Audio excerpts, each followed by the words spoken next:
देखो भाई, कोऑर्डिनेटर की एक वीडियो डाल चुका हूँ, दूसरी में देख लो। आज का जो बेसिक कंसेप्ट है वो मिड पॉइंट थ्योरम और converse of mid point theorem के ऊपर है। मैं याद दिला देता हूँ। मिड पॉइंट थ्योरम का मतलब होता है if we join mid points of two sides of a triangle then it is parallel to the third side and half of the third side. इसका मतलब है किसी भी ट्राइंगल के अंदर से ए बी सी के अंदर अगर मैं ए बी और ए सी के मिड पॉइंट को ज्वाइन करूं डी ई को, तो डी ई पैरेलल होगा बी सी के और डी ई हाफ होगा बी सी के। मैं लास्ट पार्ट में इसका प्रूफ करा चुका हूँ। ठीक है, ये है मिड पॉइंट थ्योरम। एक होती है converse of mid point theorem. Converse of mid point theorem क्या कहती है? ये कहती है कि भैया मान लो किसी भी ट्राइंगल ए बी सी में आपको गिवन है कि डी मिड पॉइंट है ए बी का, और आपको ये भी गिवन है कि डी ई पैरेलल है बी सी के। मतलब दो चीजें गिवन है, D is mid point of A B, मतलब अगर एक पॉइंट मिड पॉइंट है and D E is parallel to B C और लाइन पैरेलल है, तो दूसरा पॉइंट ऑटोमेटिकली क्या हो जाएगा? Mid point. तो ये चीज़ ये इम्प्लाई करती है कि E is the mid point of A C. तो अगर एक मिड पॉइंट और लाइन पैरेलल तो दूसरा भी क्या होता है? Mid point. ठीक है, अब इसके ऊपर बहुत सारे क्वेश्चन है 8.2 में। उनमें से एक क्वेश्चन है क्वेश्चन नंबर 5। ओ भैया इधर उधर नजर नहीं चलानी, पहले पांचवा कराएंगे फिर चौथा कराएंगे। ठीक है, क्वेश्चन नंबर 5 क्या है? बोल लो बेटा। ये कौन सा मेरे को राष्ट्रपति को भेजनी है? तुम्हारी आवाज़ आ भी जाएगी तो क्या हो गया, जिसने पढ़ना होगा ऐसे पढ़ लेगा। पढ़ा, मेरे को इससे पैसे कमा गया।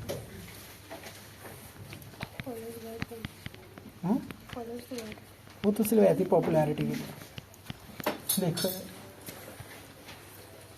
देखो हमें गिवन है क्वेश्चन नंबर 5 में कि A B C D is a parallelogram. A B C D is a parallelogram and F is the mid point of C D.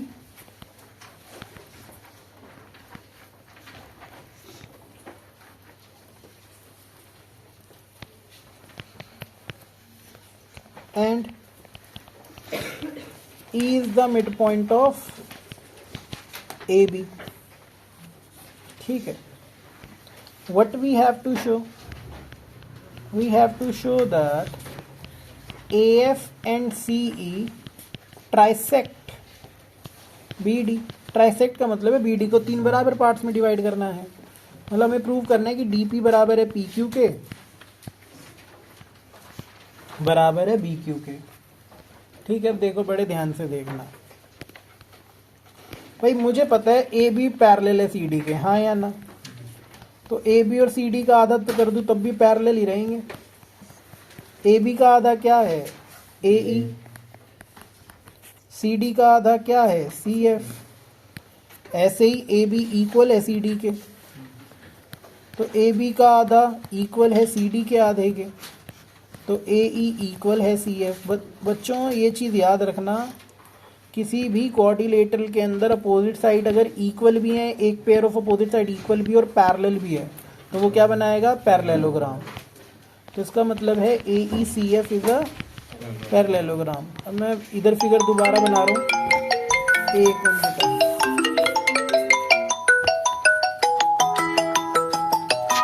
बेटा तो बच्चे हम कह रहे थे कि अगर AE पैरेलल है CF के और AE इक्वल है CF के, तो क्या बनाएगा? Parallelogram.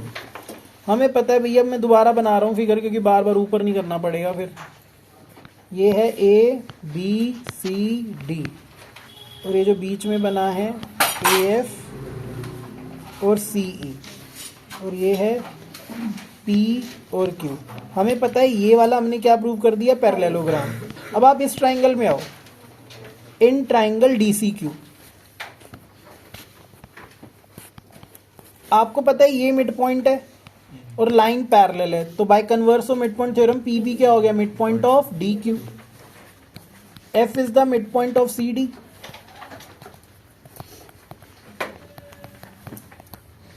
and PF is parallel to CQ. By converse of midpoint theorem,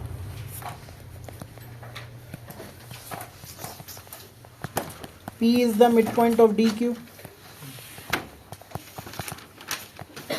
तो अगर P मिडपॉइंट है DQ का तो इसका मतलब है DP बराबर है PQ के।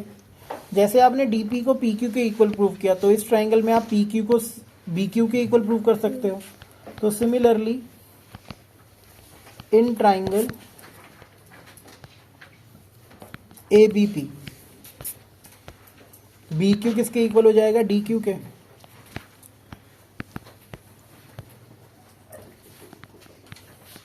ये इक्वेशन 1 है, ये इक्वेशन 2 है। फ्रॉम 1 एंड 2 हमें पता चल गया DP PQ और BQ आपस में क्या है? इक्वल। और हमें यही प्रूव करना था। ठीक है, अब इसका क्वेश्चन नंबर 4 देख लो भैया। क्वेश्चन नंबर 4 और भी आसान है। एक है ABCD ट्रेपीजियम, जिसमें ये क्या है? EF, ये क्या है? DB।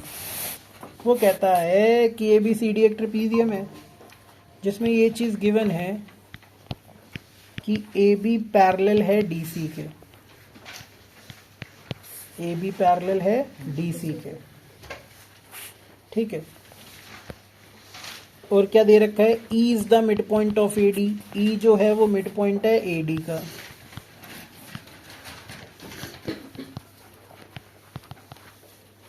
टू शो, और ये आपको ये भी दे रखा है कि EF पैरेलल है AB के। AB के पैरेलल तो CD के भी पैरेलल ही होगी। To show F is the mid point of BC। F किसका मिड पॉइंट है? BC का। अच्छा एक बात हो, ये ट्राइंगल है, इसको नाम दे दो O। आपको दे रखा है ये मिड पॉइंट है और लाइन पैरेलल है, तो ऑटोमेटिकली O क्या हो गया? Mid point. तो सोल्यूशन देखो, in triangle ABD E is midpoint of AD,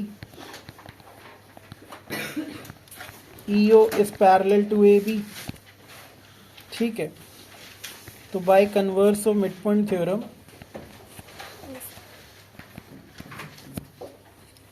O is the midpoint of BD। अब देखो मैं नीचे ही स्क्रॉल कर रहा ताकि फिर तुम्हें नजर नहीं आएगा। इधर ही देख लो, अब तुम्हें ये वाला ट्राइंगल नजर आ रहा है? In triangle BCD O is the midpoint of BD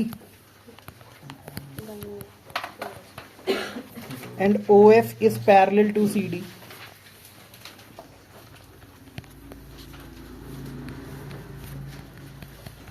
So by converse of midpoint theorem, F is the midpoint of BC।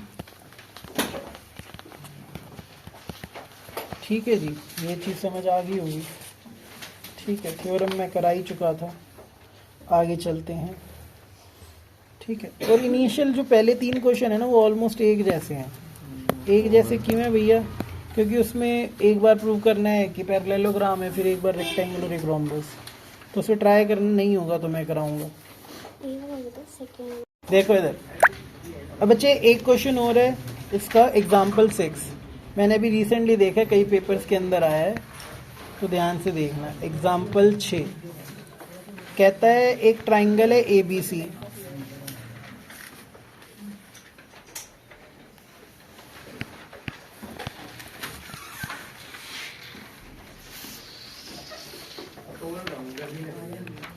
जिसमें D मिड पॉइंट है AB का, F मिड पॉइंट है AC का, E मिड पॉइंट है BC का। कहता है prove करो कि ये चारों ट्राइंगल कॉन्ग्रुएंट हैं। भाई पता नहीं तुम्हें थ्योरम पता है नहीं पता, मैं तुम्हें बता देता हूँ। किसी भी पैरेललोग्राम की जो डायगोनल होती है ना, उसको 2 कॉन्ग्रुएंट पार्ट्स में डिवाइड करती है। 2 कॉन्ग्रुएंट पार्ट्स में डिवाइड करती है। तो उसी चीज का यूज करेंगे और थोड़ी सी मिड पॉइंट थ्योरम का यूज करेंगे। सोल्यूशन देखो, हमें पता है D and F are mid points of AB and AC। तो बाय मिड पॉइंट थ्योरम भैया ये वाली लाइन किसके पैरेलल है? इसके। DF is parallel to BC। अगर BC के पैरेलल तो BE के भी पैरेलल होगी, तो DF is parallel to BE। ये हो गई इक्वेशन 1। सिमिलरली ये भी मिड पॉइंट है, ये भी मिड पॉइंट है, इन दोनों को मिलाएंगे तो थर्ड साइड के क्या होगा, पैरेलल। तो ई एफ किसके पैरेलल आ जाएगा, बी डी के। Similarly E F is parallel to B D. किसी भी क्वाड्रिलेटरल के अंदर अगर अपोजिट साइड पैरेलल होती हैं तो वो क्या बनाता है, पैरेललोग्राम। तो इसका मतलब है P E F D is a parallelogram. अगर ये पैरेललोग्राम है और डी ई डायगोनल है तो इसको दो कॉन्ग्रेंट पार्ट में डिवाइड कर रही है। Implies triangle B D E is congruent to triangle F E D. जैसे हमने इन दोनों को कॉन्ग्रेंट किया ऐसे मैं इसको पैरेललोग्राम प्रूव कर सकता हूँ ई सी एफ डी को, ये भी कॉन्ग्रेंट हो जाएंगे। ए डी ई एफ को भी पैरेललोग्राम प्रूव कर सकता हूँ, ये दोनों भी कॉन्ग्रेंट हो जाएंगे। तो हम लिखेंगे similarly triangle D E F congruent है ट्राइंगल एफ ई सी के।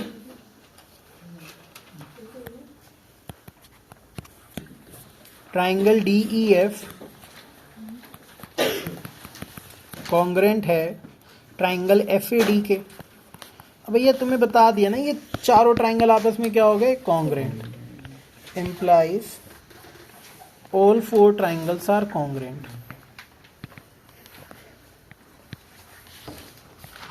ये बात समझ आ गई, हाँ या ना, ठीक है। तो ये वाला भी इम्पोर्टेंट है। एक क्वेश्चन और इम्पोर्टेंट है बेटा 8.1 का। 8.1 का क्वेश्चन नंबर 7 बहुत इम्पोर्टेंट है। वो कहता है ए बी सी और डी एक ट्रेपीजियम है, ठीक है, in which A B is parallel to C D, ठीक है। टू शो वो सारी चीजें प्रूव करनी है और आपको ये भी दे रखा है ए डी इक्वल है बी सी के, ए डी इक्वल है बी सी के। चार चीजें प्रूव करके दिखानी है। एंगल ए बराबर है एंगल बी के, एंगल डी बराबर है एंगल सी के, triangle A B C congruent है ट्राइंगल बी ए डी के, और ए सी इक्वल है बी डी के। पहले कंस्ट्रक्शन पढ़नी पड़ेगी हमें।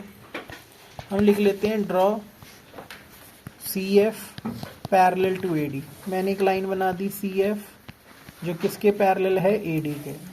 अब देखो हमें पता है ए बी पैरेलल है सी डी के, है ना। तो अगर A B parallel, A B को थोड़ा लंबा कर दूं ए एफ तक, तब भी पैरेलल ही रहेगा। ये हो गई इक्वेशन 1, ठीक है। And A D is parallel to C F by construction. तो अगर अपोजिट साइड पैरेलल है तो ये क्या बनाएगा, पैरेललोग्राम। तो A D C F is a parallelogram. अगर ये पैरेललोग्राम है तो सी एफ बराबर होगा ए डी के, सी एफ बराबर है ए डी के। ये हो गई इक्वेशन 2, सॉरी इक्वेशन 3। या ना भी देखो, इसको रहने दो, कोई इक्वेशन नाम दो। हमें पता है ए डी बराबर है बी सी के, ए डी बराबर है सी एफ के, मतलब ये तीनों साइड बराबर है। अब मैं यहीं पे लाइन डाल के लिख रहा हूँ ताकि नज़र आ जाए। भाई हमें पता है सी बी बराबर है सी एफ के। अगर अपोजिट साइड बराबर है तो अपोजिट एंगल भी क्या होंगे, इक्वल। मैं थोड़ा साफ कर देता हूँ इसे।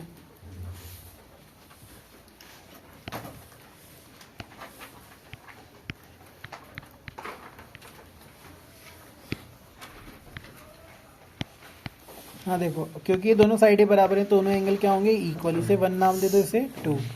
तो एंगल 1 बराबर है एंगल 2 के, आइसोसेलेस ट्राइंगल प्रॉपर्टी। देखो आता हूँ, एंगल 2 प्लस एंगल बी कितना होगा, 180। लीनियर पेयर, इसे मानो इक्वेशन 3। ऐसे ही बेटा पैरेललोग्राम में एडजेसेंट एंगल का सम क्या होता है, 180। तो एंगल ए प्लस एंगल 1 कितना होगा, 180, इक्वेशन 4। अब एक बात आता हूँ, एंगल 2 प्लस एंगल बी भी 180, एंगल 1 प्लस एंगल ए भी क्या है, 180। तो फ्रॉम 3 एंड 4 हमें पता चल गया एंगल 1 प्लस एंगल ए बराबर है एंगल 2 प्लस एंगल बी। 1 और 2 तो बराबर था, तो एंगल ए किसके इक्वल आ गया, एंगल बी के। अब बताओ, हमें पता है कि ए और डी को प्लस करके क्या आएगा 180 को इंटीरियर।